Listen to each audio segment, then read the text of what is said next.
Baseball is back, sort of.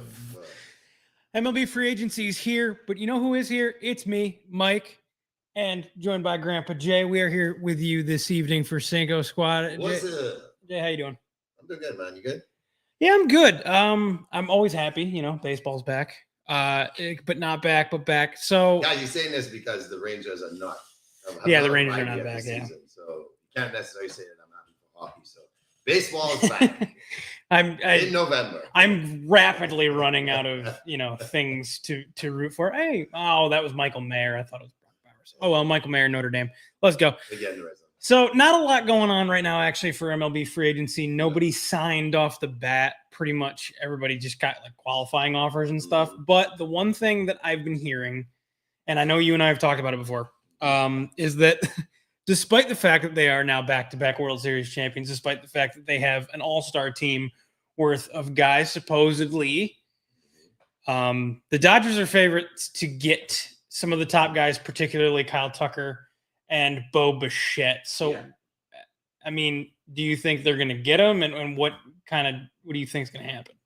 They're going to get one of them. Yeah? They're going to get one of them. And knowing the Dodgers, just because they feel like we're just going to play bully ball in October. And if we have to win 13 games, we'll do that. So why not bring Bichette into the lineup, who happened to be the second best player for the Jays for that incredible World Series that we all got to witness. And it almost seems unfair that they could do it, but the genius of the way they structured the contract of the supposed best player in baseball, and I say that lightly because I still put Judge in that conversation. I see Ohtani as obviously the most versatile player in this era by far. It's not fair. It's a cheat code. And it doesn't matter because they figured out how to structure contracts to create this cheat code where we could possibly see him in the World Series for 4 or 5 years in a row. We are a super team. All the best players here to crush the league. Not the San Diego Superchargers, but the Los Angeles Dodgers. Yes. It kind of goes with what I don't know. Did you see like the post game after the World Series win? Did you see what because they interviewed, being that they were teammates in Tampa here in fine Tampa with your favorite team, the Tampa Bay Rays. That's right. Formerly known as they should have never stopped being the Devil Rays, by the way. Yep. They interviewed Glasnow and Snell together. Oh, lovely. And the thing that they said was, they literally said this: if you can't beat them, join them.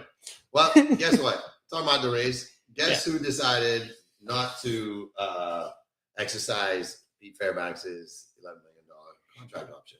The Tampa Bay Rays, once again, let talent go. So what will the Tampa Rays never be? A roster full of all-stars. Because what do we do really well? We just fucking give them all the way to the rest of the MLB and say, have fun. They'll help you win a World Series. Especially pitchers. Yeah.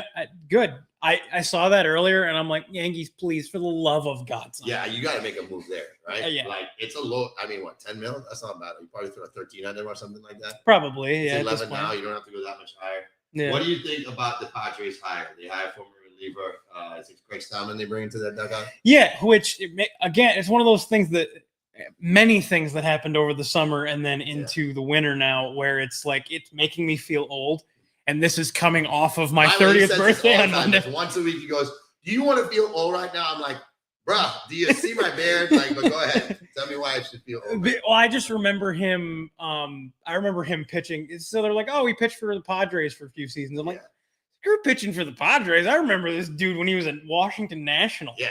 Him, Harper, Strasburg, and like Drew Storen, and when they were named juggernaut. Exactly. Like he's only like 41 or 42. He's not that old. He's not that far out. I think his last year was 2019. I think. Yeah, he's a young manager. Yeah. What do you think about that trend, going younger with managers? I mean, I think it makes sense. Sports in general is a kind of a young man's game. I mean, we see a lot in the NFL. A lot in the NBA and NFL. Yeah. So I think it's a young man's game. You're looking, being that sports is so individual player driven, I think it makes more sense to hire a younger coach that's going to be able to connect with today's game and what it's like to play in today's game. Like, he last pitched in 2019. He's been in organizations. The one thing about him that kind of surprised me, it's a name that came out of nowhere. I hadn't heard his name, but I guess they did their due diligence, and I suppose like he's, I think he could be a good manager. The Padres need something new because, same division as the Dodgers. The Giants. It seems stale. Like the dugout seems stale. It's like they seem like a team that should have more swag. Yeah. But they just kind of like a boring team. Yeah, they just kind of give up that are. Yeah. Now, as far as being exciting, they're not. I mean, their jerseys are okay, but they're not that exciting to look at. Yeah, those caramel browns. I get it. Worked in like the 70s and 80s. Why you went away from the navy and orange from the 98 World Series, the pinstripe? Well, no, they can't have pinstripes because we're the only team that can have pinstripes. New York Yankees. Screw you, Mets. But they got to do something because the Giants got probably the best young manager on the market, even though nobody knew he was on the market, in Tony Vitello from Tennessee. So you got to do something with the Dodgers sitting there. The Diamondbacks are always kind of a weird team. Yeah. And then the Rockies are kind of just, the Rockies. Yeah. But I agree, you have to do something different. What surprised me, and I did a clip about this like 2 weeks ago. Let me put you in this scenario, honestly. You're Albert Pujols, right? You've been considered for multiple MLB managerial positions. You're really interested in it. I think he's coaching with, the Dominican Republic team at the WBC in March. And so you had your second interview with the Padres. You get called back for an interview with the Padres. That second interview in person lasts 9.5 hours. Do you think it's your job? I mean, at that point, I'm thinking not only is it my job, it's like you guys buying me like a new house or something. Right. Like, you sweeten up the deal here because you took a whole day of my time. And you got to wonder why, after such a long deliberation, that things didn't go positive in his way. Or Craig just blew him out the water in 1 hour. It's like, hey, this guy showed us what we want in a lot less time. And you kind of figure, like, why would one need that much time with somebody who most people in baseball know already? Pujols has always been a standout guy. Right? There is some speculation around whether there was, use. And I heard some argument going there saying that baseball should stop rewriting history. Just let the freaking steroid guys into the Hall of Fame. We spoke about that a bunch on our show. Why keep someone like Clemens and Bonds out? Right? And you say, well, we just have to open the door for everybody. And guess what? Based on their talent prior to, that was good enough to get them into the Hall of Fame. Like prior to the use of knowing the era afterwards was obviously done. These guys went from juggernaut to like Wolverine, where they're unbreakable, unstoppable. But to me, it kind of seems like you could argue for them and still say that was a career good enough to make them eligible. And so if you want to do it along that line and say, hey, we're not going to really put their stats in here and use that, I would say for those two, at least, their stat lines are good enough and their impact on the game was good enough. I don't know if you feel the same. I mean, yeah. So I always say with Bonds, people ask me, because they know like I'm real into baseball. They ask me like, oh, do you think Barry Bonds would have been a Hall of Famer, right, without taking steroids? From when we can visibly tell he starts taking steroids, because Barry, we all know he took steroids. It's okay. Everybody's kind of admitted to it at this point. And I say yes, because does he break the home run record? No, I don't think so. I don't think he usually gets to 500. But that's what I'm saying. I think he gets to 500 home runs, and I think he steals at least 500 bases. A ton of Gold Gloves. He probably still wins an MVP. Right, Maybe probably at least one. At least one. But if he wins one, I think he wins one, and then he's at least in the conversation for a bunch of them after that. Yeah. So, yeah, I think he would have been a Hall of Famer. I think Clemens would have been a Hall of Famer. And frankly, I think Alex Rodriguez would have been a Hall of Famer. Yeah. If they never took steroids. Now, you look at guys like McGwire and Sosa. I don't know, because before you can visibly tell they're taking steroids, McGuire's a good power hitter, but he's not a perennial 50 home run hitter. Right. He's a decent first baseman, but he's not necessarily winning Gold Gloves. Sammy Sosa, not that good of a player before you can kind of tell he starts taking steroids. Serviceable. I think he's a starter long term, and I still think he could contribute to some good Cubs teams, but I don't think he's the star. And that's my thing, is like that's where you kind of separate it. Yep. Where it's like you have, like you said, the guys that were going to be Hall of Famers versus guys that weren't. And what I always say for them is, and it's interesting because on December 7th, the Veterans Committee is deciding on guys, including Clemens and Bonds, which I don't think they're going to get in, but I would like to see them. Put them all in at once.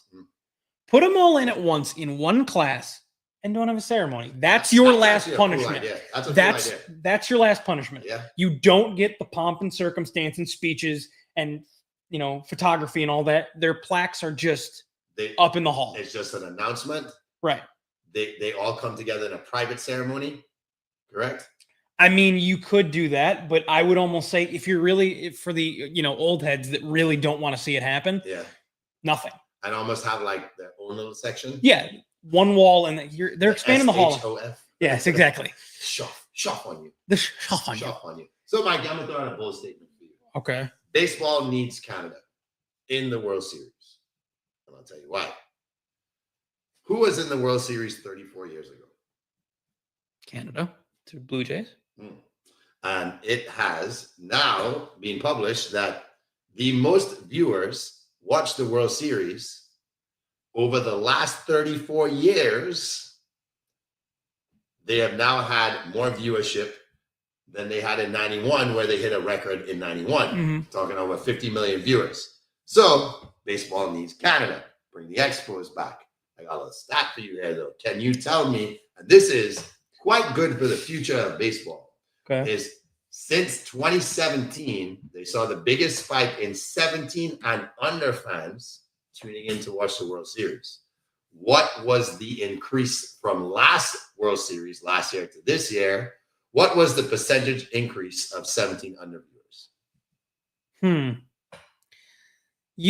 You would think year over year that it wouldn't be that high of a percentage, but I get the sense that it's actually a decent percent compared to previous years. I will say 57%. Lower than that. Give me a guess that probably seems more realistic to you. Okay. That is realistic to me. Don't call me out on this. No, I guess I'll go with my initial thought, 34. Okay. So it doesn't seem like a lot, but when you think of it over millions of viewers, it's an 11.1% increase. Okay. Right? That's so still good. 10% share with the viewers that they want to be looking at the World Series, right? And we know that John is not here with us. He's out doing helping out with the family and bingo night. Way to go. Hope you win some money. Check your boy this weekend. Going out for some drinks. So, that someone that he's near and dear to right now went to a World Series, I believe the ALCS Game 6, got to experience it. And so we're seeing, and we see it firsthand amongst our network, that someone is totally invested in the World Series who's 17 and under. And, we are saying over the summer, look, the Little League World Series might draw more people than the World Series. They have so many fans interested. It's a broad spectrum. Girls, boys, old, young, everybody wants to tune in because they're enamored by 12-year-olds who could hit the ball 300 feet, 400 feet, some of them who take their passport. Anyway, we don't have to go there. But what we like is young people are interested in the game. And do you think baseball needs a repeat for everybody to get what they want? Which I would think right now, everybody's probably sitting there saying, we would love to see a rematch. Now, you wouldn't love to see a rematch because we know you want the pinstripes in there. But if over a 34-year span, you have your highest rating in 91, and then you get that 34 years later, it's a sign that people in Canada were hungry for it, right? You're talking about an entire country backing a team where it's mostly a state that's backing a team here, so you're not going to get the same numbers. But my take on it is, we can't have the Blue Jays in there every year, but damn, it's nice to know that when they are in there, all of a sudden, baseball gets the viewership that they need. Yeah, I think at minimum, baseball is better if the Jays are competitive. Because like you said, they're not going to be in the World Series every year. But if you can at least get a good amount of eyes on the game and on the playoffs, at least get in the playoffs. Playoffs? I just hope we can win a game. No, seriously, Yankees, I just hope we can win a game. Wait. Por favor. Oh, God, he's speaking Spanish now. Yo dice la big papi. Okay. They don't. Hey, he's Kennedy. Do you remember when you go up 3-0 on us? Hey, you don't remember. Although you don't remember, you wasn't born yet. I was.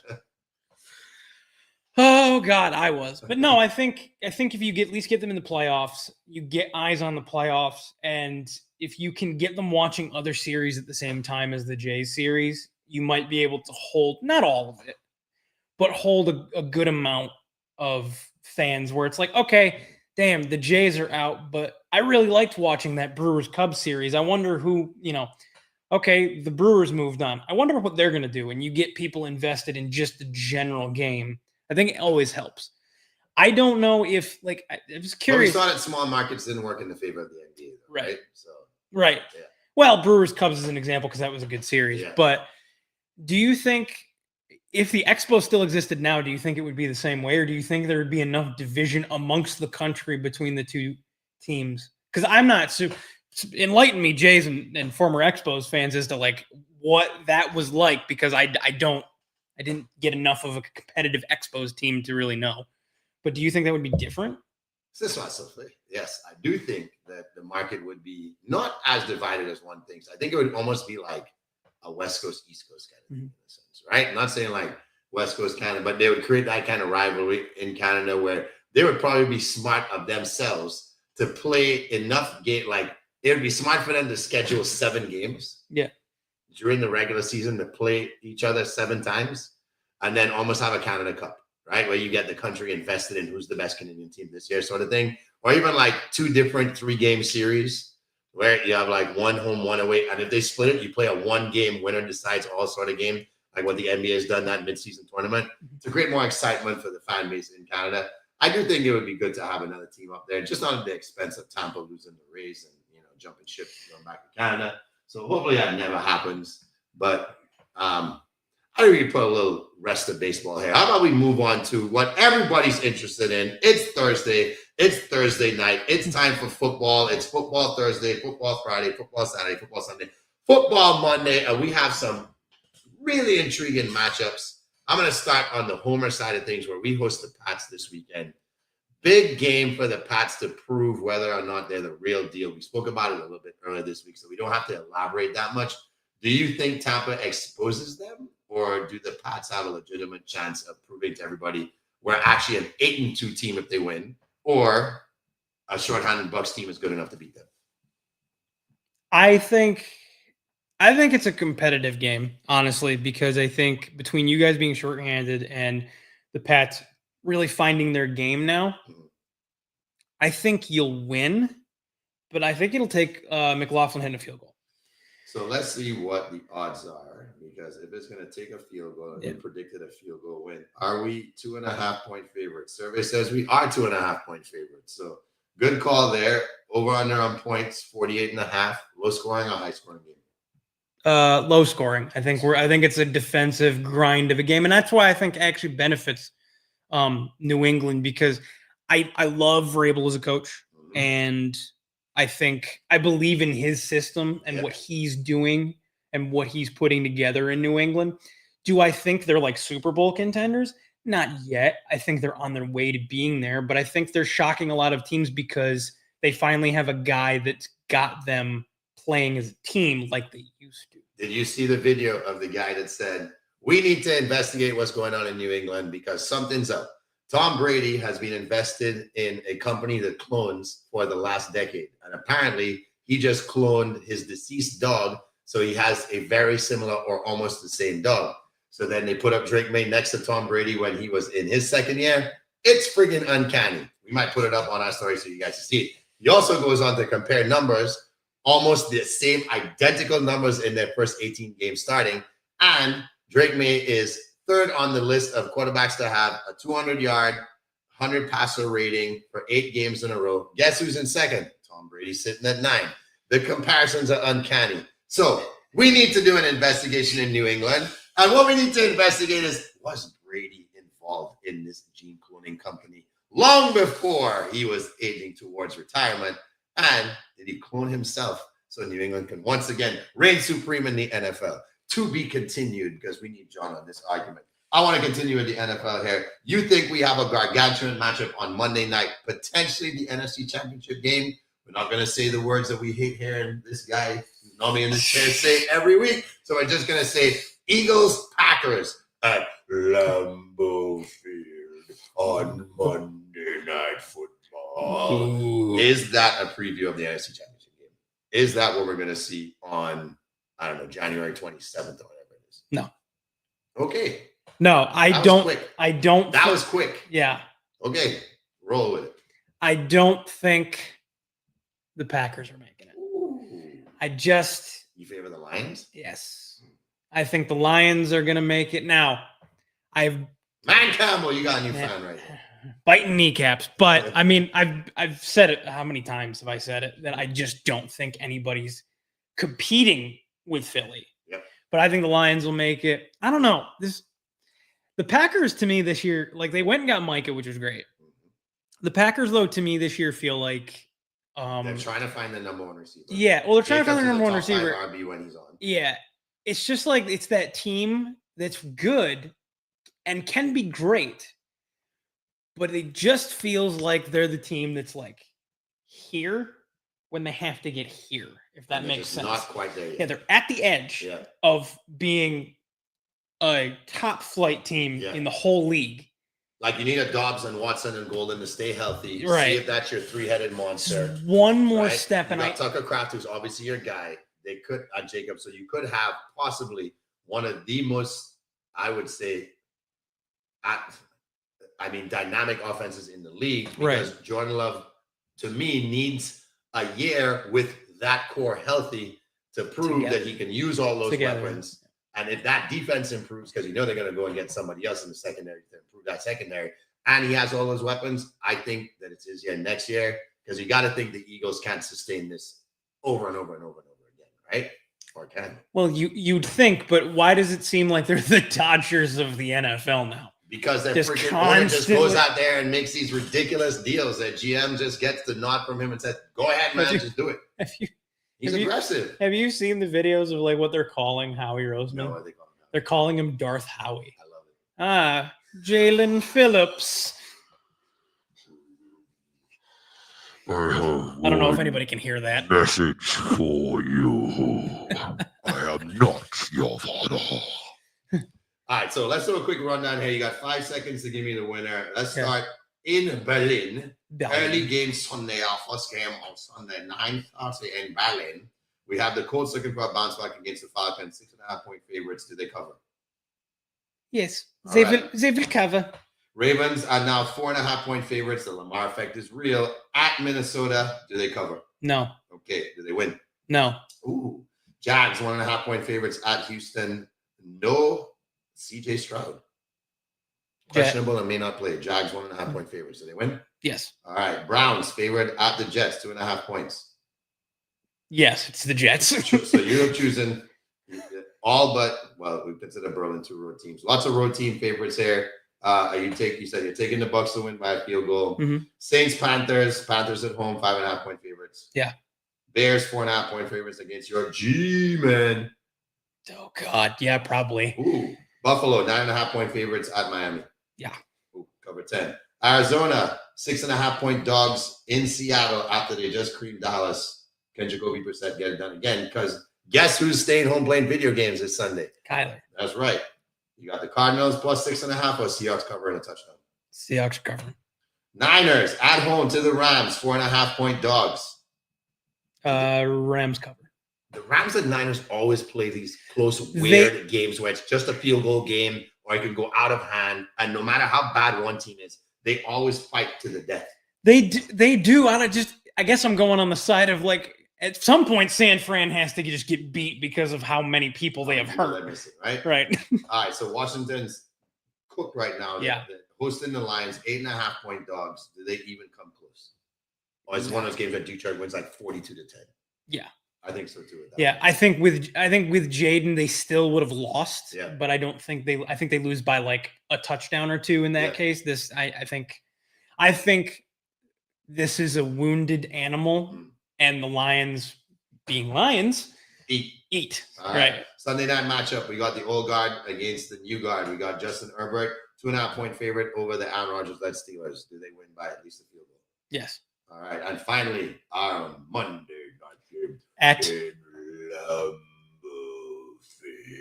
is contractually obligated to say it like that every time. That's right. Packers 1.5-point favorites. Do they beat the defending Super Bowl champs? No, sir. You heard it right here. We won't say it, but the Eagles get a big road win on Monday night. Yeah, I don't know. You do know, and you just predicted the Eagles win in Lambeau which I think they've had that game circled. I think they're going to give them their best shot. I think Michael wants all of this right now. He wants of course. all the pie. He wants all the early Thanksgiving turkey. He wants all of it, and he is, to me, going to be the difference maker. He has to be the difference maker.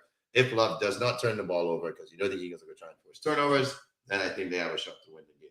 All right, so we're looking in college football now. We have a couple of key matchups. See, you said something on Tuesday, and I need you to be definitive here. I really do. You said, everybody go back and watch Tuesday's episode in general, but also rewind it, but find the spot where he says this. You said, yes, sir. BYU is playing Texas Tech. Yep. BYU is number 7, Texas Tech number 6 in the first college football playoff rankings. You said that the loser of that game is out. Now, first off, do you mean period? Out. Out. The loser of this game will not have another shot to get back in to the college playoffs.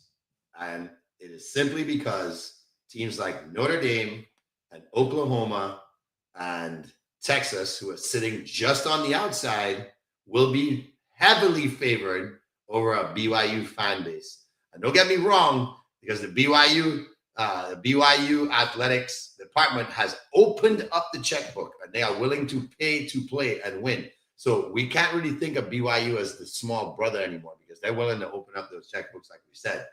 But Texas Tech is a 10.5-point favorite at home. BYU is sneaky good. I told you guys a couple of weeks ago, RJ3 said, do not sleep on this team. It looked like they were about to lose at halftime a couple of weeks ago, and they literally came out and obliterated their competition in the second half. No contest, something like scored 40 straight or something ridiculous. Outscored them 42-7 in the second half. This team can score in a hurry. They're better than people think.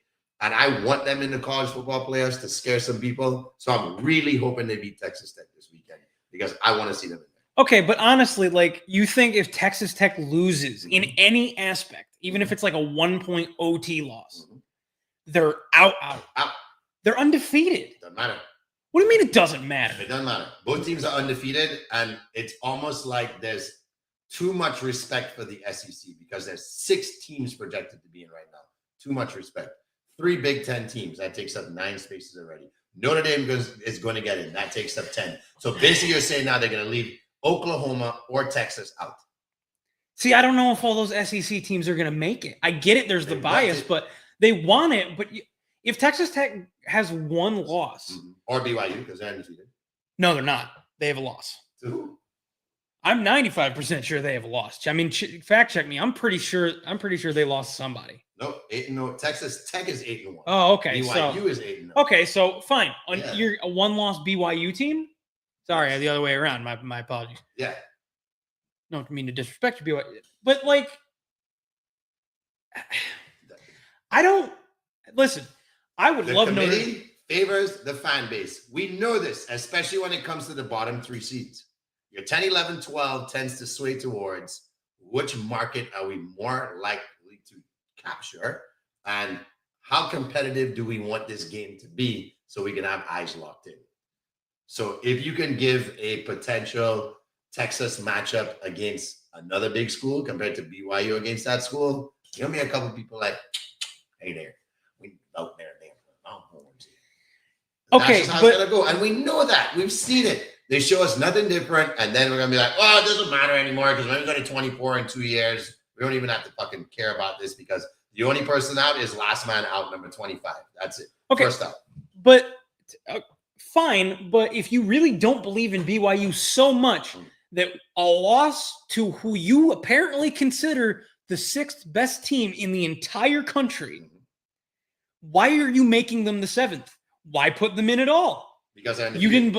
Right. Okay. Liberty was undefeated. Why didn't we put Liberty in? No, because BYU's schedule now dictates that they are playing top 25 teams over and over and over and over and over. Liberty did play one top 25 team. They got one big. Okay, but you didn't believe in Liberty, so you didn't believe in BYU. So if you don't believe in these teams, has never even been in the conversation of somebody who is near or will ever play in a powerhouse conference. But do you get my point? I get your point, but we don't need to believe in a Liberty.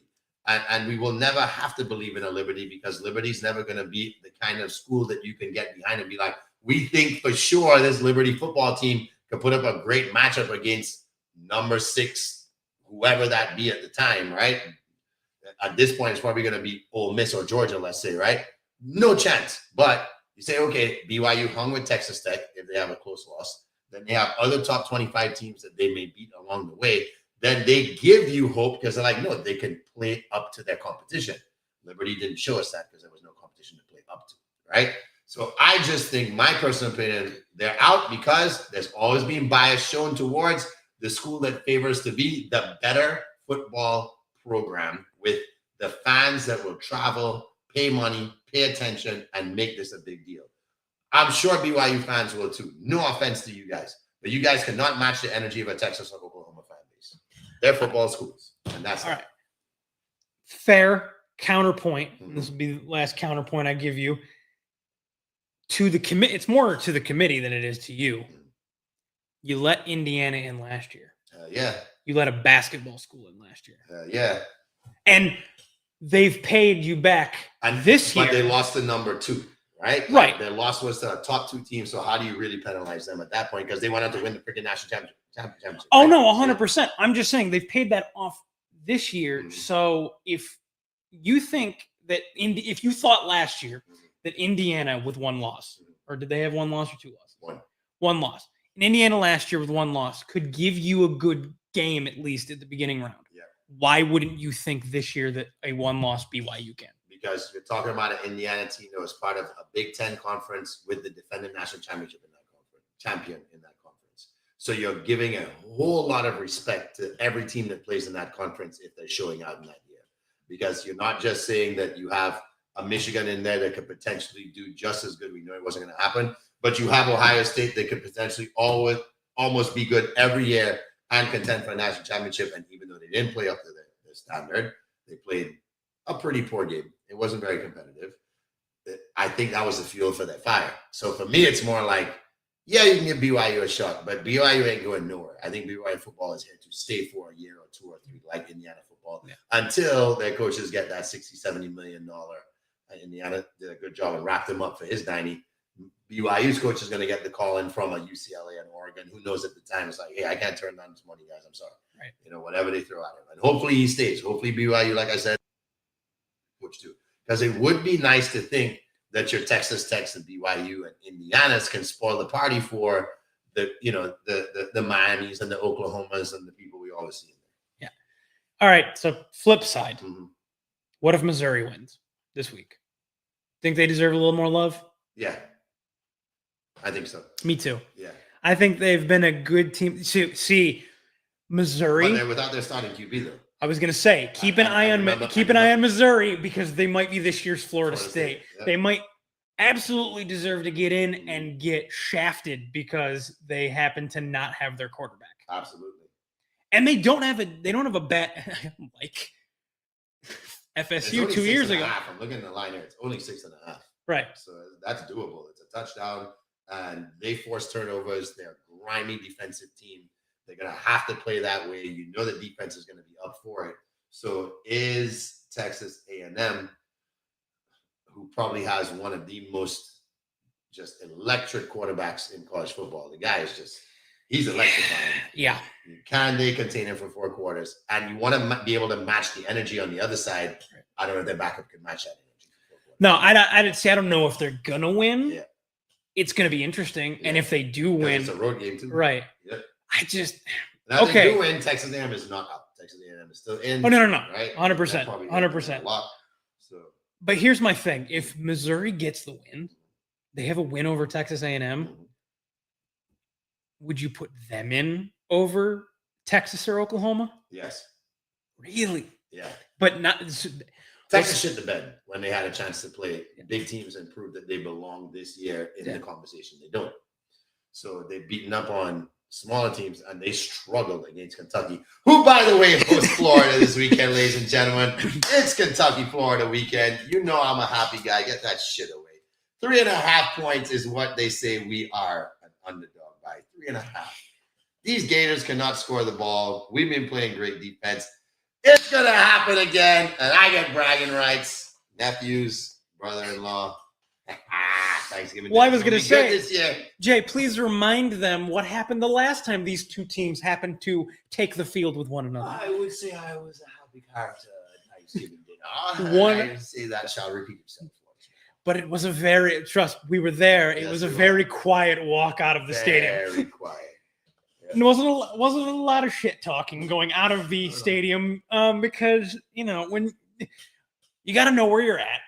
And when you're surrounded by Gators fans, having been welcomed into the stadium and invited by Gators fans, not the time. No.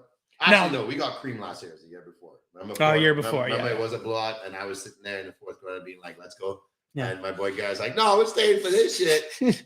We lost 48-20. Remember, it was the year before. It was the year before. Remember, they were ready to chase Napier. Why did I think you guys won last year? No, we lost last year because we had won 3 of the last 4 going into this one, and I had a big chip on my shoulder, more than a chance. They freaking blew us out. We turned it over 4 times, I think, in the first half. Couldn't move the ball. So we'll get our revenge this year because this Florida team has taken about 4 weeks to score 48 points. So we're good. And we have a legitimate chance to win this game. Does it matter? No. That's why it doesn't matter. Because the winner goes to 4 and 5, while the loser drops to 3 and 6. So it doesn't even matter, except for bragging rights. And Kentucky hasn't fired their coach. That's right. So, which one? Stoops, longest tenured coach in the SEC. He's a good coach. I like him as a coach. Now he might move on somewhere else, but he might take a job somewhere else. Bama LSU doesn't have the same kind of feel to it. Bama 9.5-point favorites, easy win for Bama. Yeah, at this point with Kelly gone and they're kind of scrambling. Which, by the way, Coach O, it sounds like Coach O is just waiting on the phone call. I love hearing that. But, we got to go one more time and then, we're about to talk like this almost every time they say college football, boys. All right, last game. This one could be a doozy. Nobody pays attention to it because there's normally boring when Iowa's playing and hosting a big team. 42.5 is the total. That means we're looking at a 20-18 kind of game or 20-17 kind of game maybe. Oregon favored by a touchdown. Buddy of mine was saying he might take Iowa in the knockout pool this week. He's in a college knockout pool. He's going to take the points and take Iowa. Do you agree? No. Oh. See, normally at home, I'd say Iowa's they are a tough opponent. And I think I would probably take the under on the total. I don't like Iowa's offense. I haven't liked Iowa's offense for the last 3 years. And I think Oregon is good enough that they'll be able to handily win this game. But don't be surprised if it's not until the second half. Okay, so Iowa's going to put up a good fight. Yeah. They'll grind it out. Be up, or it may be tied, or it might be close. Yeah. And then Oregon's going to turn it on in the second half. Yeah, I would listen. The Hawkeyes just don't have the wings to keep up with the Ducks. Dad joke. But that's what I think is going to happen. But we'll see, what happens this weekend in all of those games in the NFL. The Raiders currently leading the Denver Broncos on Thursday Night Football, 7-0 in Denver. Yep. And you got to make sure to stay tuned to all of our socials. We will be around talking all types of football. I'll be, definitely dropping if any big baseball signings happen. Yeah. Here's hoping the Yankees actually get somebody good. Cody Bellinger, please come back. But please stay tuned at Cinco Squad Pod 05 on all platforms. We're around. And remember, we always love to talk back. So please talk ish to us. We'll talk ish to you. NBA fans are going to throw some stuff out there because it is crazy right now that the Pacers and the Mavericks are at the bottom of their respective conferences. And we'll be talking about whether or not that's actually who they are this year. Yeah. Or this is just the first 10 games. Don't overreact. We have 70 games to go. So stay tuned for that. Thank you for joining us tonight. I've been Mike. This is Grandpa Jay. We'll be back again next week to talk more sports. In the meantime, we'll see you. Go Bucks!